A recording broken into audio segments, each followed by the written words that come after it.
Hello, my name is Luke McDougall, and today I'll be bringing the inside scoop on the one and only Mutsuhiro Watanabe, aka the Bird. And today we'll be asking him some questions about his time as a prison guard during World War II.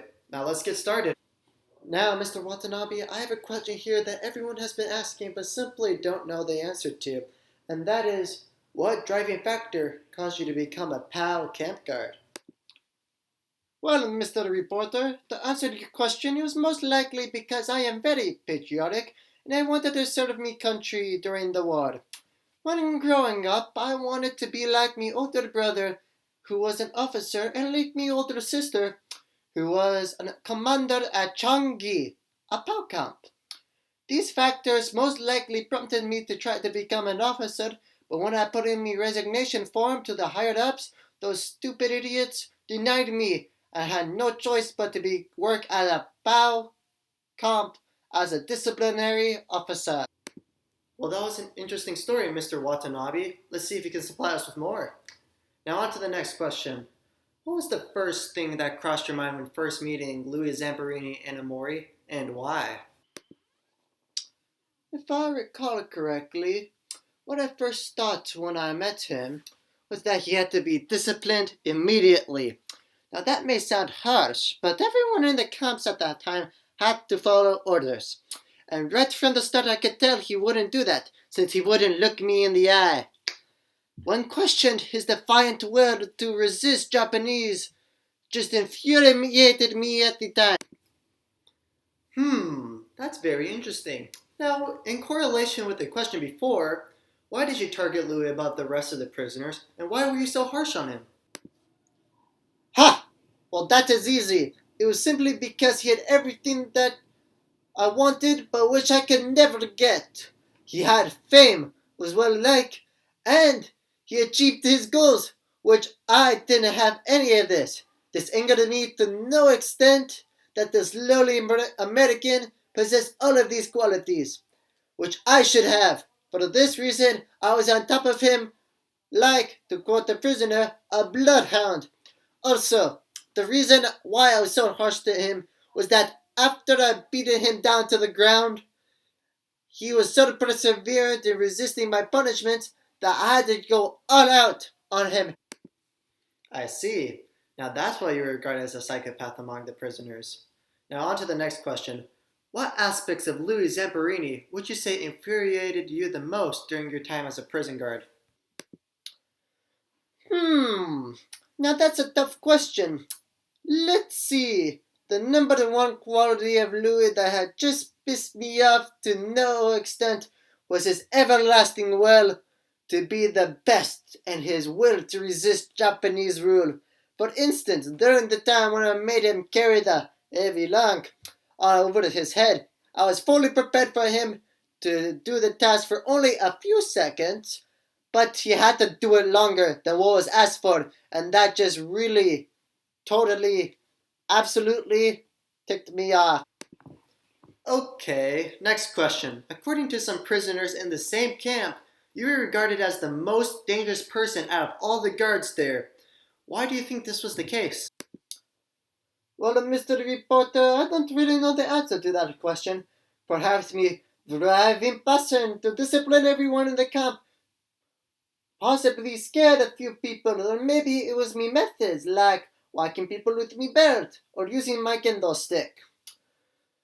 Anyways, but other than that, I can't see why they would think that. I was only doing my job at the time. Well, the prisoners say otherwise. Now, according to my sources, it appears that you have threatened to kill Louis on multiple occasions. Now, why was this? You see, at the time, I had to do this. His actions of resisting prison camp regulations and his perseverant nature started to make him become a role model to the other prisoners, which could lead to a revolt in the prison camp. Seeing how my beatings upon him were not working, I decided to resort to death threats to resolve the situation at hand. Nice answer. Now, apparently, after the war had finished, you had run away and disappeared for many years. Why did you do this? Well, Mr. Reporter, put simply, I didn't want to be caught for me past crimes as a prison camp guard and then be executed. You see, I still wanted to live, so instead of going back to me family and quite possibly putting them in danger, I decided to flee for my life. My desire and will to live was most likely the only reason why that I survived for so long for us to have this conversation at the moment. How intriguing, Mr. Watanabe. Now here's the next question. What role do you think your mother had in keeping you alive during your time when you fled for your life? I think she played a critical role in my survival. Her determination to keep me alive gave her the courage and perseverance to continually lie to the detectives plus the police about my whereabouts, thus putting herself in danger as well as the rest of my family. So if it wasn't for her to keep telling the authorities as little information as she could, I probably wouldn't be alive at the moment right now. Wow, what a nice mother you must have had. Now on to the ninth question. Do you have any regrets about the things that you did to the various prisoners in the camps?